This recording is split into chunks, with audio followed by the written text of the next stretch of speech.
Aqui é Cascata das Antas, a Beth, a Cascata das Andorinhas nas Antas, aqui em Poços de Caldas, a Beth e a Primavera.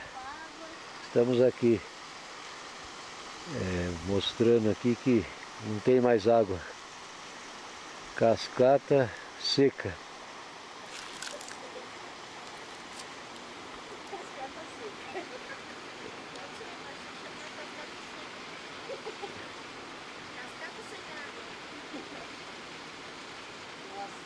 Olha só o que está correndo de água.